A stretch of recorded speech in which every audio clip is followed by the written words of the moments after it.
It's a new year and an even more me. So we are looking at how you remove the layers of shame, guilt, and judgment to live your best freaking life. And I'm going to show you how something that seems like it might be the worst case scenario can actually turn out to be the best. You ready? Let's go. Hello, you are listening to the Love Your Life as a Performer podcast. I'm Kelly Youngman, and I am the life coach for performers. I help actors, singers, and dancers love themselves and their lives way more. So keep listening to learn how you can love your life both on and off the stage. Hello, and welcome back to episode 24 of the Love Your Life as a Performer podcast. Happy freaking New Year! Can you believe 2023? I'm excited to be here.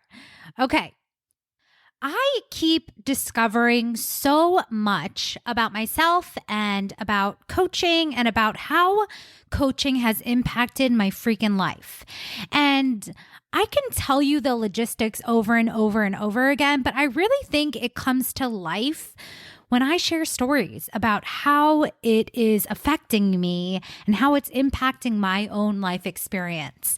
And a while back, I remember my coach telling me about, removing the labels of good, bad, right, and wrong, and really looking at the fact that we can't always know if something is good or bad, or, a positive thing or a negative thing until things keep unfolding. And that sometimes even the worst case scenario, what seems like a worst case scenario, just ends up being like the biggest freaking blessing in the world. And so moving into 2023, I really told myself I am leaning into loving all freaking parts of me. And I don't always choose a word of the year, but this year I decided my word is connection. So in honoring that intention, I really am leaning into connecting with the world and everyone around me in the most freaking authentic way as possible. And so I'm going to be sharing the honest freaking truth and my reality as a human and the lessons that I'm learning, because genuinely, that is the benefit of having coaching tools, is leaning into loving who the fuck you are right here, right now. And I have to be honest, when I became a life coach, I think there was this period of time in the beginning where I thought that in order to be a coach, I was supposed to be like this perfect human. I remember thinking, oh my gosh, if I'm a life coach, now I have to live with X, Y, and Z, and I have to always be super productive and super full of integrity. And I almost went to this extreme of trying to be like a perfect robot in order to be a coach. And then I was like, oh, wait a second. I can still be 100% human and be an amazing coach by how I show up using my coaching skills to serve my clients and to be present with them and to help them just see what their mind is showing them over and over and over again. That has nothing to do with perfection or with being some kind of, holy, virtuous, perfect, happy all the time state of being, right? Truly, that's just like a robot. That is not real. Okay. And so if I've ever given you the illusion that I don't have human emotions or that I don't have, things that might appear quote unquote messy at times, that just is not the case. So from here and from right now, I'm leaning into just being myself across the board without pretense, period, the end. And so this story is going to start on New Year's Eve when Steve was working, but I met up with some friends, stopped at their party, and then I went to meet Steve, who was working near Times Square. And, this is one of the most beautiful things about coaching is that truly, I don't consider anything that I do good, bad, right, or wrong. I don't hold judgments against myself. I don't, use things against me to hurt my own feelings or to give myself shame and guilt and labels that I would have done in the past. Okay. And so long story short, I go to meet Steve at his job, and you know what? I'm having a bougie New Year's, and I'm taking tequila shots, and I'm drinking Negronis, and just really leaning into just having so much fun and celebration. And the people in my life know that I don't party all of the time, but I do freaking like to party. And when it's a celebration, I'm going to turn up. And yes, I'm going to take shots, I'm going to drink, and I'm going to take care of myself in support of having a good time. So of course, I'm going to hydrate. I'm going to do all the things. Okay. And let me be very clear. I am not telling you that you have to do these things. I am simply giving you the whole truth of who I am to demonstrate the relationship that I've created with myself. Okay. So if you want to judge me for drinking, I'm actually totally okay with that. Those are your thoughts and you're totally allowed to have them. And again, like that's just not the point of the story. So let me just add a little side note while we're here too. Okay. I don't need help. I'm good. I love myself. I got me. I am a small human, and I also know that over drinking can lead to these results in my human life. Okay. And so the point of it being, I knew I was going to have a good time. I knew I was going to celebrate and lean in and just like have so much fun with Steve as he's wrapping up work and then getting to go out on 42nd Street, like literally out on 42nd Street in Broadway, getting to look up at the freaking ball in Times Square and watch it drop and all the fireworks going off, like literally right there. But so in hindsight, was I mixing a couple different types of alcohol? Yes. Tequila, Negronis, some champagne. We were just having a bougie night, okay? And in full disclosure, the night was so much freaking fun. It ended with Steve and I falling asleep on the train, going too far, having to turn back, go back home, like not being able to get a cab anywhere. It was a night for the books. And it also included, yep, I'm going there. It also included me vomiting all over my suede boots. And in the past, I would have been like, oh my God, Kelly, you're such a mess. Oh my God, you're like so irresponsible. And to me, I have zero thoughts about this. Okay. I'm just going to be really clear. I have zero thoughts about me throwing up, about it meaning anything other than the fact that I simply threw up. I'm not making it mean I'm unprofessional, I'm irresponsible, that I have a problem. Like it literally was just a neutral circumstance that happened to me. And so the point of this story is that I woke up and I was like, OMGG, my boots are destroyed. And I was like getting ready to throw out the boots. And as I was like tidying up, I realized like, okay, maybe I can clean these. And I don't know why this thought was like, it just kept popping back in my mind. You can clean them. And again, like they were like literally by the door, ready to be discarded. And I just kept having this urge to clean them. And I was like, what in the world is happening? Because to be honest, I've had these boots for a while and I don't know. Yeah, I like to make very intentional purchases. I try to buy nice things so that it lasts me a long time. And even with these boots, I've had them for maybe 4 years. And I was like, okay, I've gotten a good amount of wear out of them. It's okay to let them go, right? And so the wildest freaking thing, again, I kept having this urge to clean them. And I remember like Googling it and I was like, oh, okay. And ... Side note, this is also part of my self-concept that has grown so much is that I'm the girl who can figure anything out. I'm resourceful. I can do things. Like I don't feel challenged to learn something new or different. Except maybe for cooking, which is something I'm leaning into in 2023 to expand my self-concept about. So anyways, I'm like looking it up and I'm like, okay, I like can do this. It's like water, soap, some vinegar or rubbing alcohol. And I'm like, okay, I have these things. And a toothbrush. I'm like, great. Okay. Let me tell you that I swear to God, I had no intention of doing this. And yet as I'm looking it up, it's just feeling easier and more attainable and more doable. And so then I'm just like, all right, now's the time. I'm going to freaking clean these boots. And I start cleaning them, and you guys, they look fucking fantastic. One, I've never once tried to clean these boots in all 4 years of owning them. I did not know that suede boots could be cleaned in this way and look so freaking good. They look like $1,000,000 freaking bucks. And I was about to throw them out. And I'm just like flabbergasted because, again, my coach, she told me a story about how her back was hurting her one time, and she was like playing with her daughter, and they were going, I don't remember if it was rollerblading or skateboarding or something. And, it didn't make sense that she would have this urge to do this thing, especially when her back was already hurting her. But she did that, and then she ended up falling. But her back, just freaking clicked into place from her doing this thing that made zero sense. And then having the best freaking outcome ever. And then she felt amazing. To me, this experience was my version of living that truth.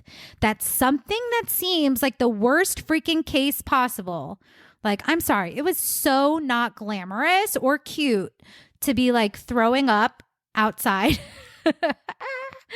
and getting literal vomit on my boots. Okay? Not cute. Not freaking fun, not ideal. But seeing my boots now, literally, they look freaking amazing, and they look brand freaking new. They have never looked this good.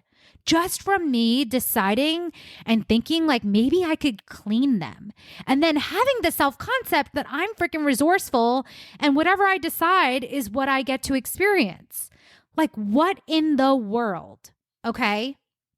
And so I also remember hearing an Abraham Hicks story, the same sort of scenario of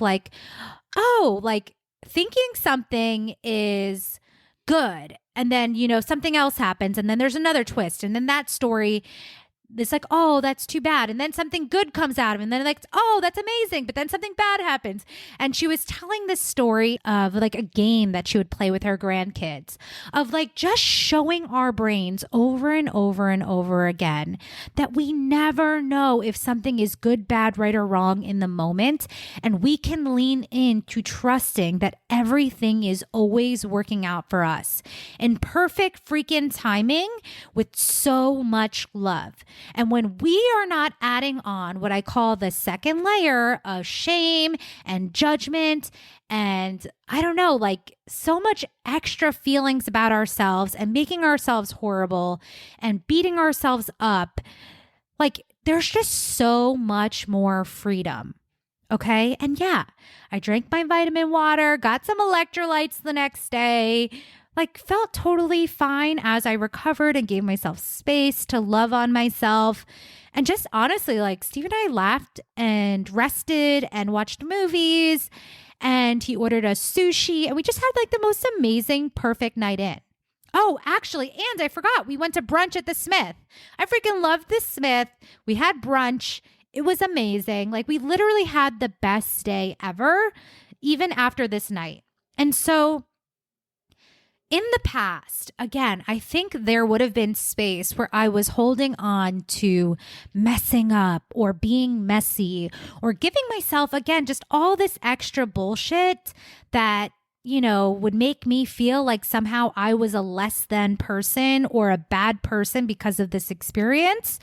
But truly, all I made it mean was that I had a fun time, that I was resourceful, and honestly, it's such a great lived in experience. And I'm so grateful for the night that Steve and I had, for the day that we had, the memories that we made. And yes, even Steve making fun of me and just me dying laughing at his impression of me throwing up. It's just this might be a little vulgar, but truly just so freaking hysterical in our world.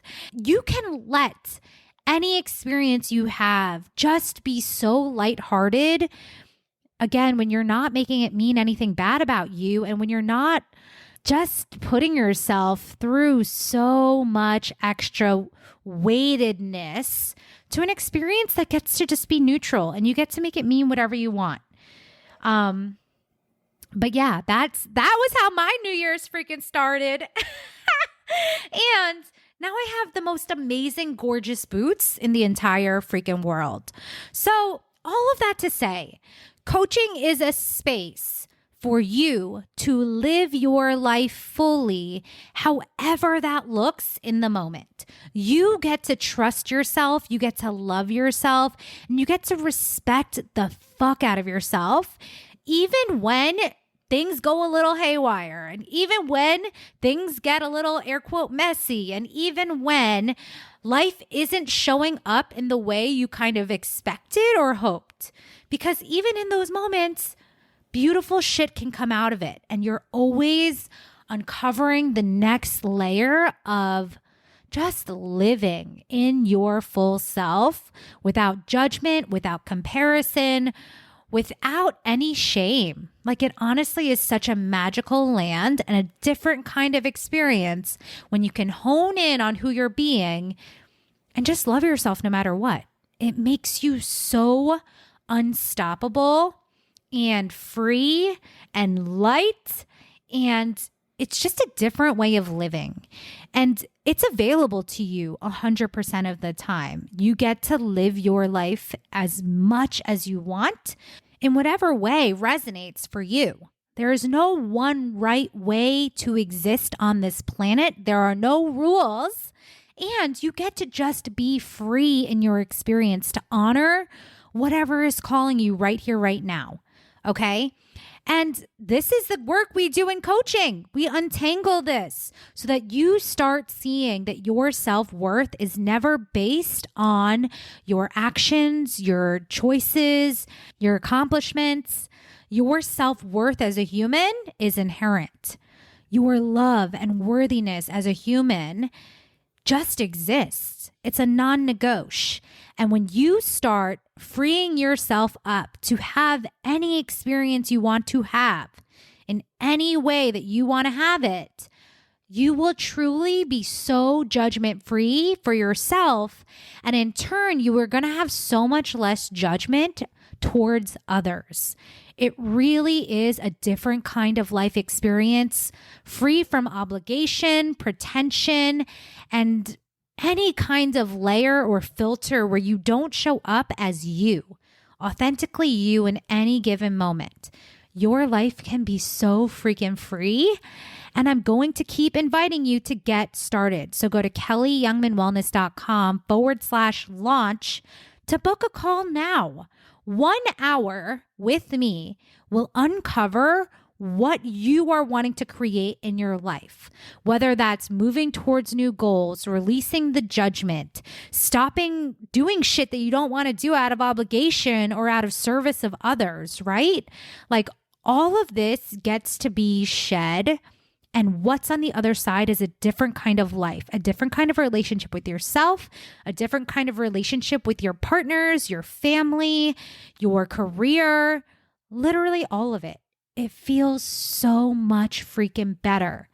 And I promise, no matter where you are starting, no matter what you want to create, coaching is the space for you to do it. And all you have to do is come to a launch call and we can uncover what you want to create and the best way for you to freaking get there. Not by me telling you exactly how you need to live, but by me giving you the tools to access your most free and abundant and fully fucking lived life. One call will change everything that you think is possible for you. I 100% guarantee it. Go to kellyyoungmanwellness.com/launch to book your launch call today. It's an hour where you get to meet you and your own brain, and it's completely free. With that, I cannot wait to share a whole freaking another year with you on this podcast so that we all can keep leaning in to loving our life in the freaking arts, both on and off the stage. I'll meet you back here for another episode. I hope you enjoyed today's episode, and if you did, make sure to share it with a friend who is also an actor, singer, or dancer. You can also help spread the word by leaving us a review wherever you listen to podcasts in order to help people find this resource. Lastly, you can find me on Instagram at Kelly Youngman Wellness, and if you're interested in coaching, make sure to head to kellyyoungmanwellness.com/waitlist to join my list now. See you soon.